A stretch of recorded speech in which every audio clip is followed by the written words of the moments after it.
Welcome to the Leaderish podcast with your hosts, Regina and Doris. Hey, Doris. How's it going? Hey, Regina. It's going very well. How about you? I'm doing really good.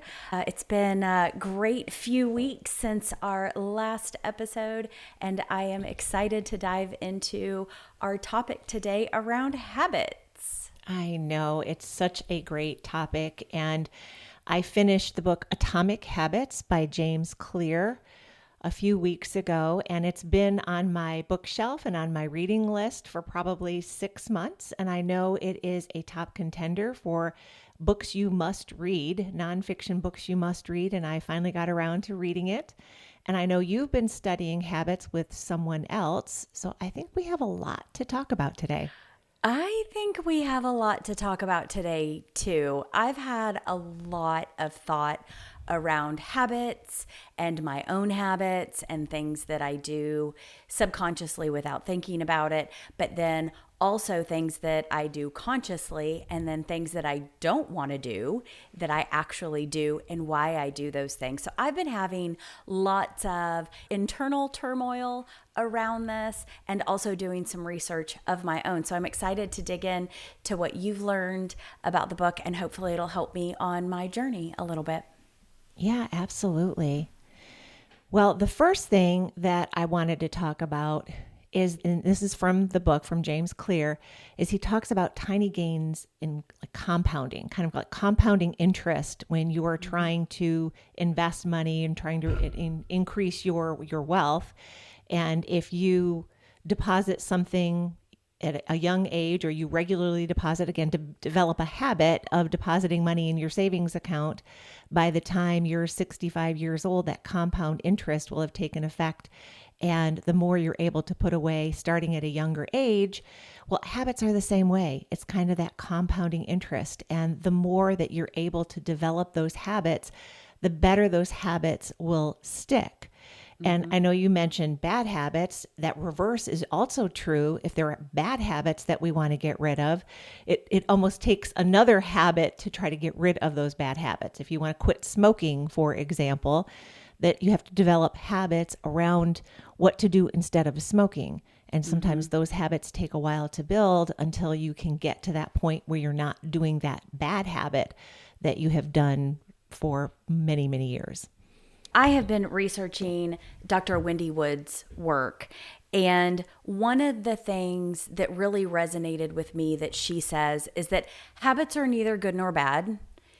They're just repetitive behavior or patterns of behavior, and you can actually change those, right? You can change your behavior. However, they've been ingrained in you since you were tiny.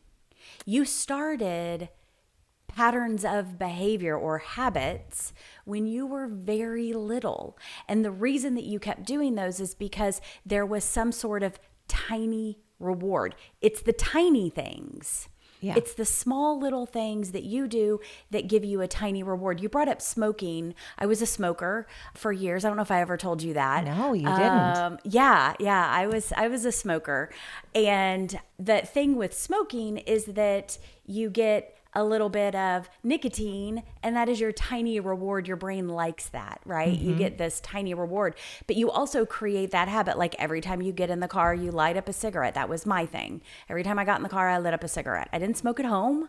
I never smoked at home. I only really smoked in the car and when I would have like a beer or something like that. So I created this habit of driving and drinking, not drinking and driving, people. Not that. I would have a cigarette when I would drive or when I would drink and have a beer or something like that. And then also I think after I ate. Those were the 3 times that my habit pinged me, right? And I would get a small reward in my brain. Of course, not in my lungs. No. So how did you break that habit? A lot of help. A lot of work. Also getting married to a man who doesn't smoke helped. Children, of course, help. All of that kind of helps you reframe your thinking. And so it wasn't positive to me anymore to smoke. It wasn't positive for me to smell like smoke. My brain didn't process that positivity the same way. In fact, I trained myself to process it more negatively. I also did get help as well. My doctor was able to help me with some stuff too. So when you say trained that negativity, what were some of the I've heard little things like putting a rubber band on your wrist, and every time you wanted a cigarette or whatever bad habit it was, you pop the rubber band so that you have a little bit of pain inflicted, and that's a reminder, nope, you're not going to go do that bad habit, whatever it was, in your case, smoking. Yeah, no, I didn't do that. For me, it was, oh, I stink. Like, I smell bad. Or this tastes bad. I had to retrain myself on, this is gross. It took a while. I kept working through that. Now, you also have to replace it with something positive. And I think we're going to talk about that. But that was the ick side of it, kind of like laying in bed instead of going for your walk. You almost have to be like, ick. My body is doing nothing. I'm getting nothing out of this. My muscles are atrophying. You have to untrain your brain from the positive that it's created and remind your brain that that is not a positive habit. Correct. And at the same time, you want to develop the habit that you regularly do. Let's say you want a cigarette and you decide, you know what, instead of having a cigarette, I'm going to go for a walk. Even if it's a 5 or 10 minute walk, knowing that I'm going to benefit from that. And sometimes it's the long game. Going for a 5 or 10 minute walk may not clear your lungs. It may take 15 years to clear those lungs, but knowing that you're developing that habit, and every time you want to go in that wrong direction, you flip the switch and go in the right direction until it just feels like a new normal. And you no longer want that cigarette. You want that walk. You want, maybe it is just a simple candy that you start sucking on the candy instead of having the cigarette. And it becomes a habit to try to get you out of that desire of the bad habit. Yeah. Yeah. Replacing it with something positive that also gives you that positive benefit, that brain tingle, whatever you want to call it, something that actually creates positivity in you, and replace it with something else. Because we all have habits. You have a certain number of habits. You can't just get rid of a habit. You have to replace a habit, which is another thing that Dr. Wendy Wood said, is that replacing those habits is really important because they actually repeat forever. And you can't just stop a habit. You only can replace a habit. And I know I've said that 3 times, but I thought that was really, really important. And I think I'll say it one more time because I think it's that important. You can't stop a habit. You have to replace a habit. You have a certain number of habits. So how do you replace it, and what do you replace it with is the question. Yeah. And the other thing that was in the Atomic Habits book that I thought was really interesting is we may have heard that it takes 21 days to build a habit. So if you want to start, if you don't floss your teeth and you want to start flossing your teeth, after 21 days, it becomes a habit. And James Clear says, not necessarily. In some cases, it may become a habit sooner. In some cases, it may take a lot longer to do that. There's not really a time constraint on developing new habits. If there's something you want to do, you just need to do it until you do it without thinking. And that's really when it becomes a habit, is when it's just such a regular part of your life that you don't even think about it anymore. You just do it. Yeah, and that's actually backed by science. So I want to point that out. Philippa Lawley, who is at the University College of London, when she was getting her PhD in medical research, she did a study, and I think it was maybe about 100 volunteers, and she asked them to replace a bad habit with a good habit.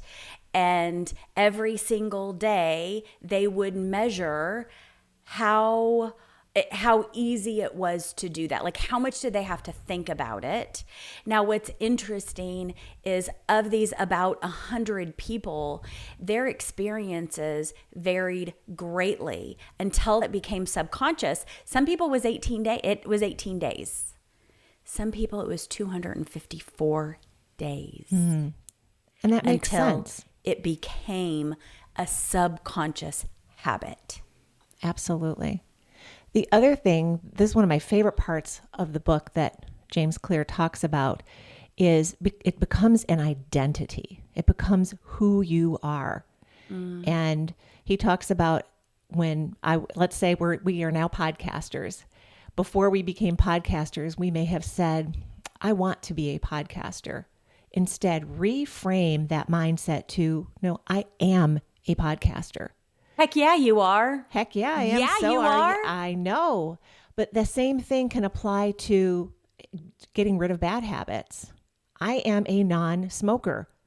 Rather than saying, I'm trying to quit smoking, I am a non-smoker. That shift in mindset can help propel you forward and can help those habits, those bad habits, replace those bad habits with good habits.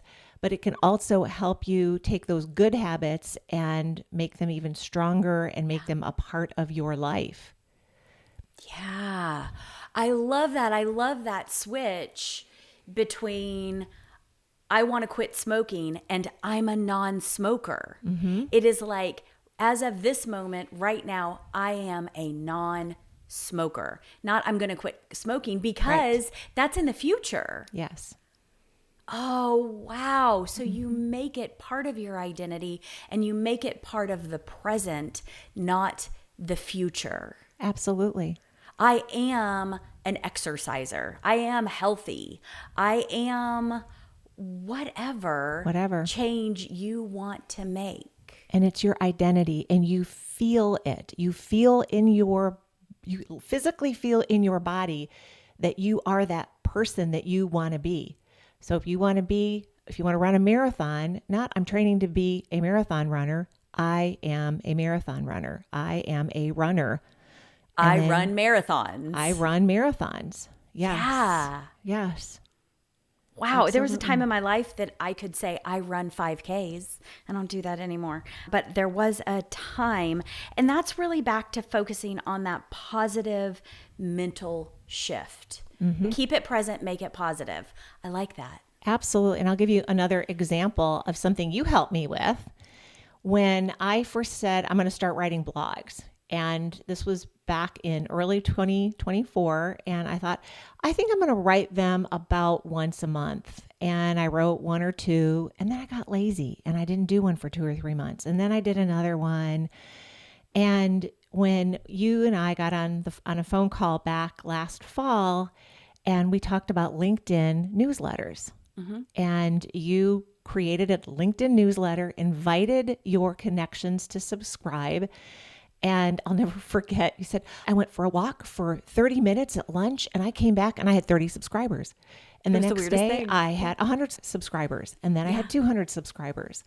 And I thought, well, I could do that. I am going to be a blogger, and I am going to write a blog once a week. And I did the same thing. And our blogs are a little bit different. They're still inspiring. And sometimes they're based on the podcast that we're recording. And sometimes we get inspiration from lots of different places.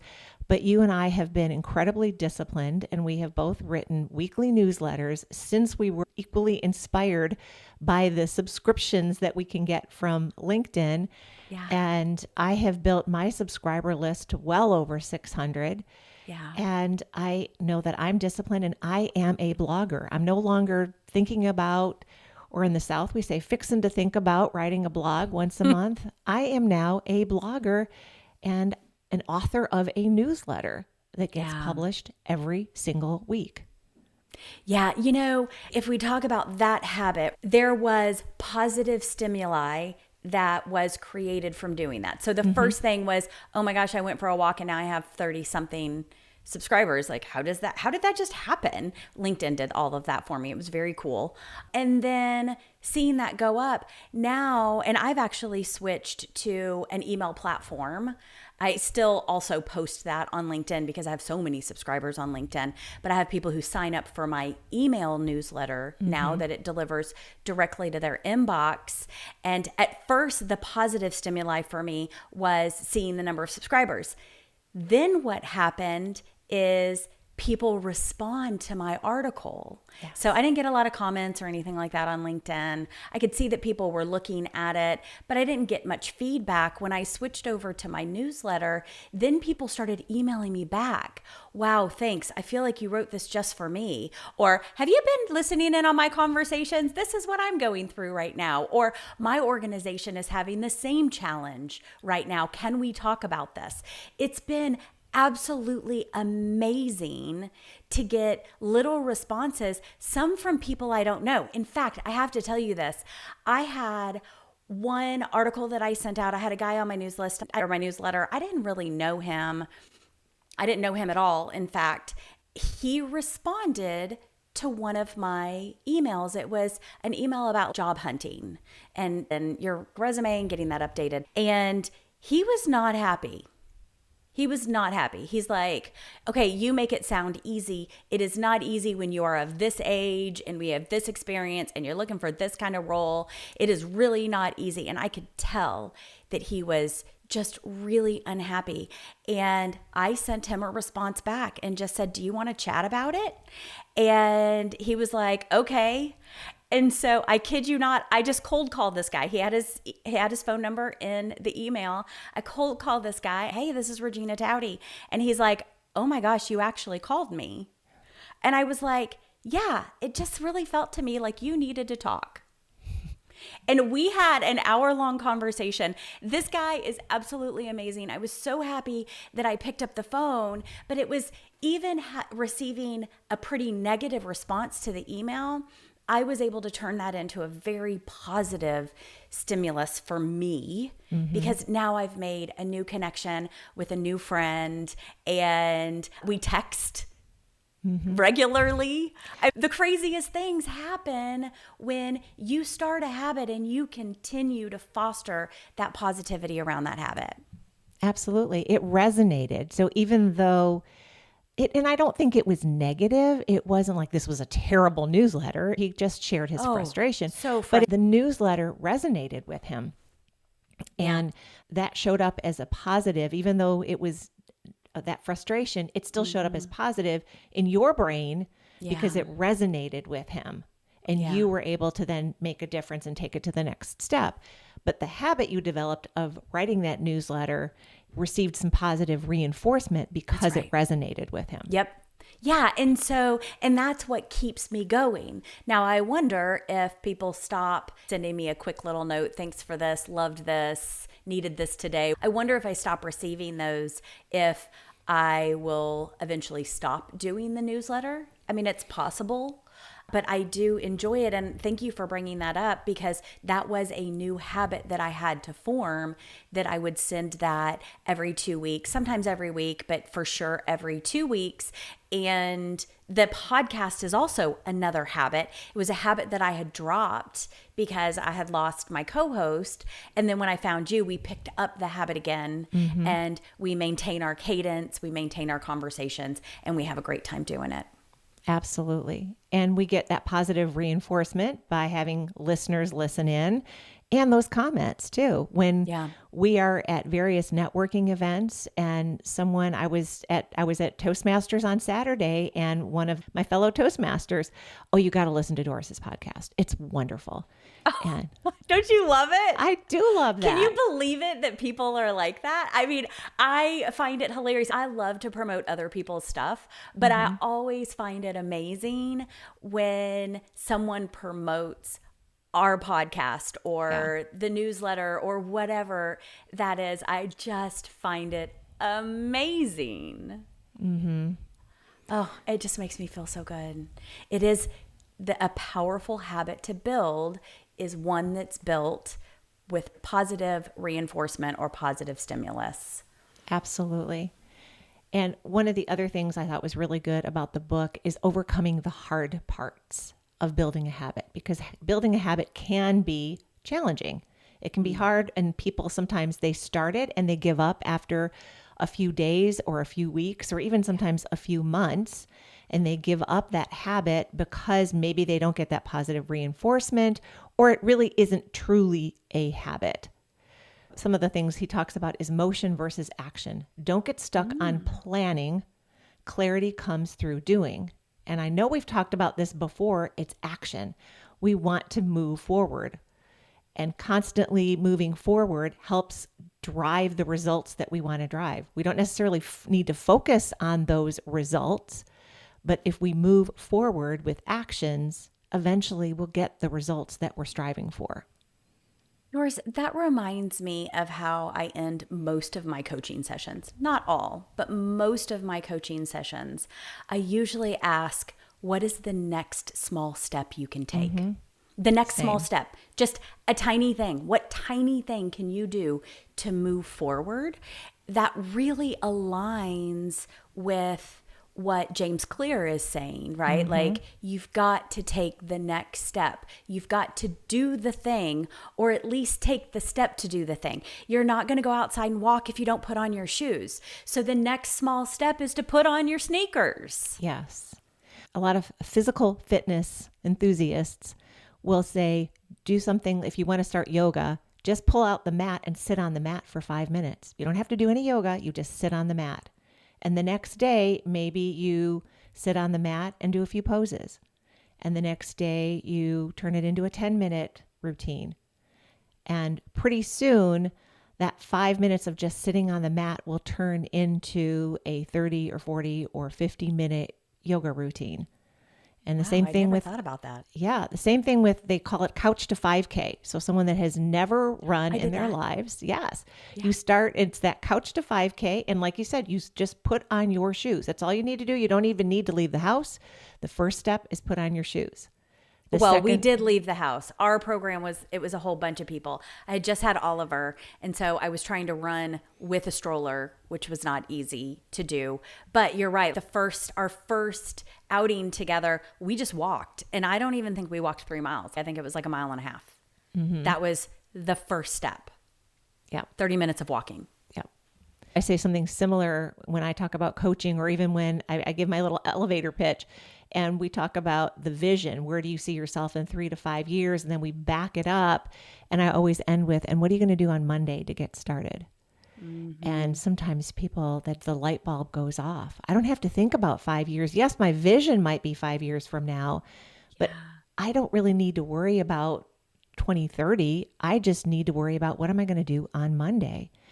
And sometimes that can settle someone down into realizing that it just takes a small step to get started, and it's that forward movement. What's the next small step you can take? Absolutely.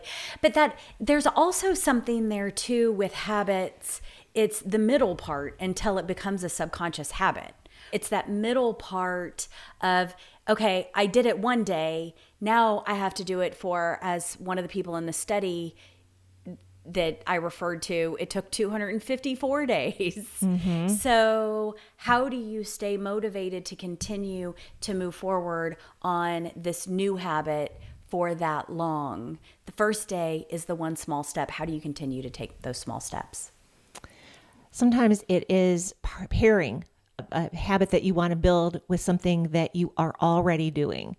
And maybe it is, let's talk about flossing, because there was a point in time where I didn't floss my teeth every day. And I even had a dentist say, don't worry about it. You're just going to lose all your teeth. So you're never going to develop that habit. I know you're not. And it was almost like, well, yes, what a jerk. Yeah, please tell me you don't go see that dentist anymore. No. That was Ew, 30. shaming. And I think he shamed me into doing it. I mean, I actually fired that dentist. I never went back to him after that. But he shamed me into starting that habit. And maybe that was his ploy. Maybe that was what he wanted to do. Yeah, and he lost a client. He did lose a client. So that was not the right way to handle it.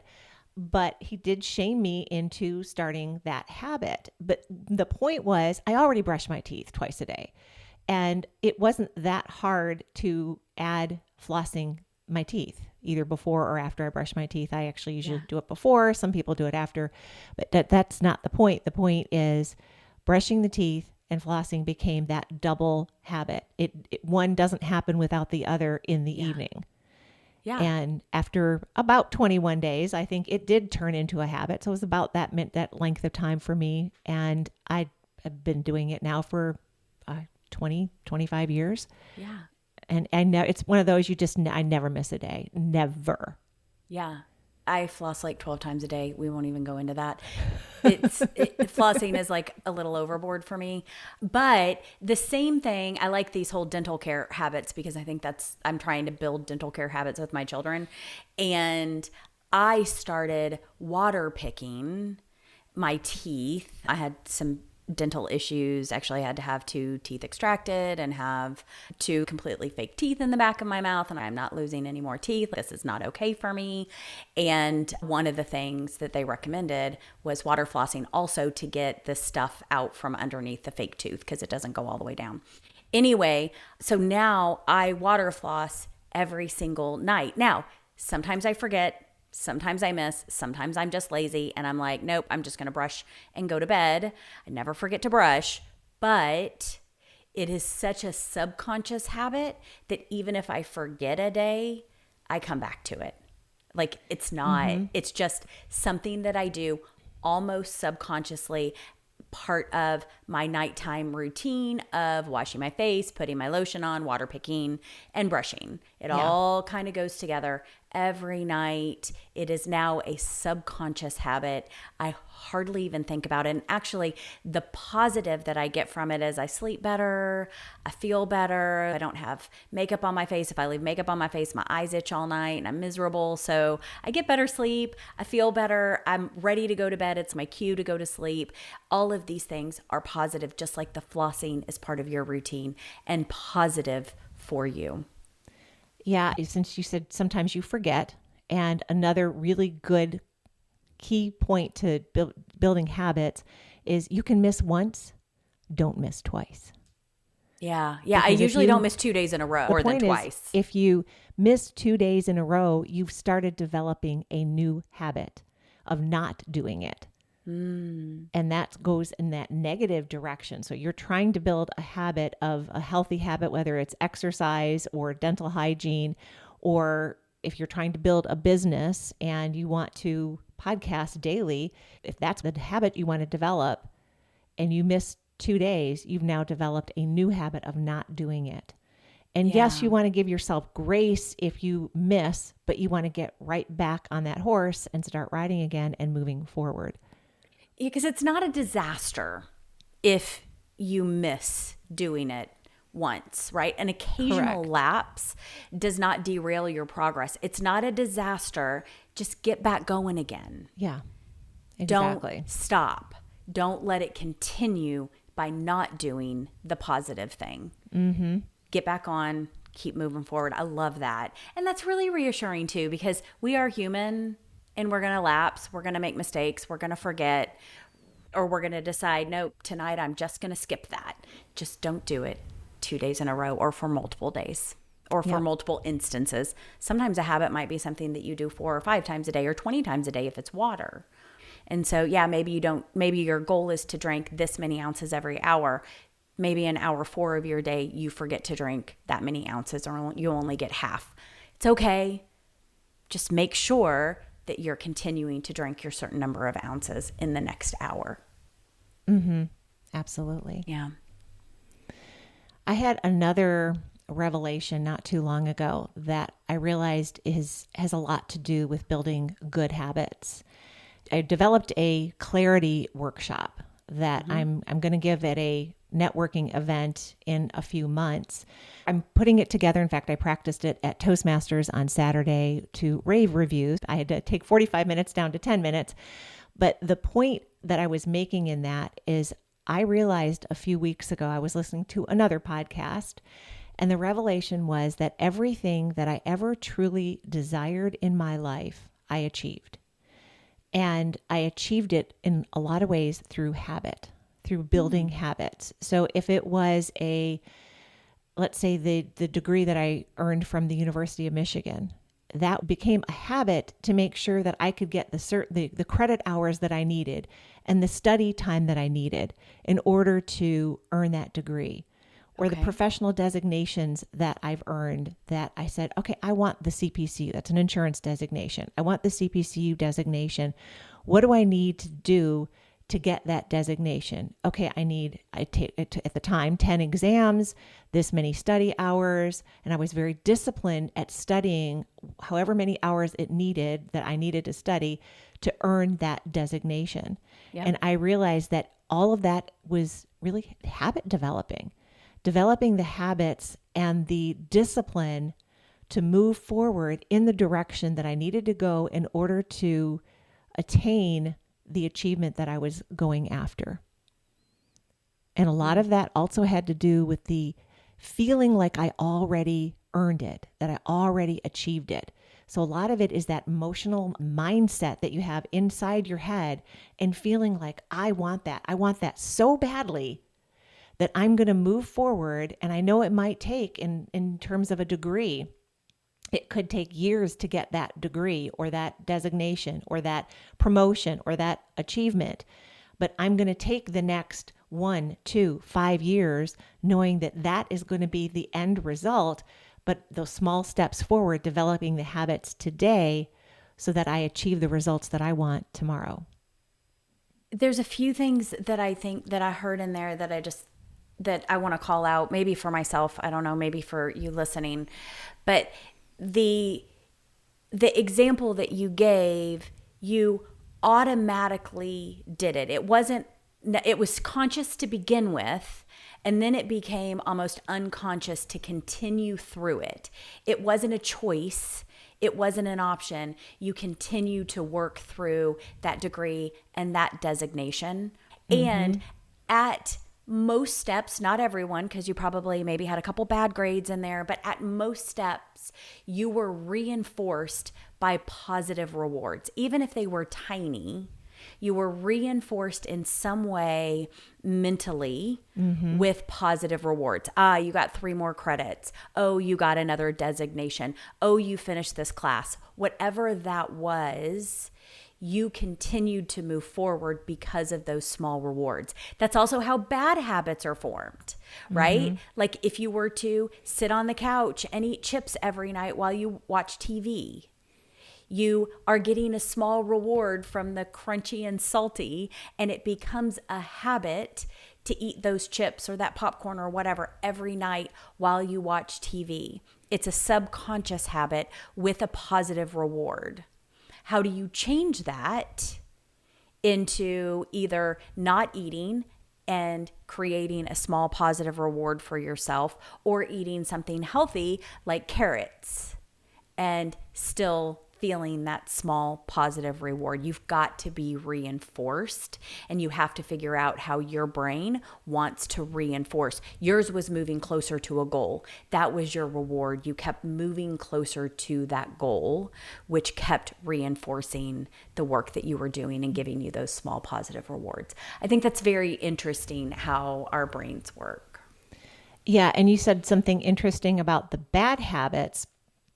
And how do you fix that? How do you change sitting on the sofa, eating a bag of chips every night?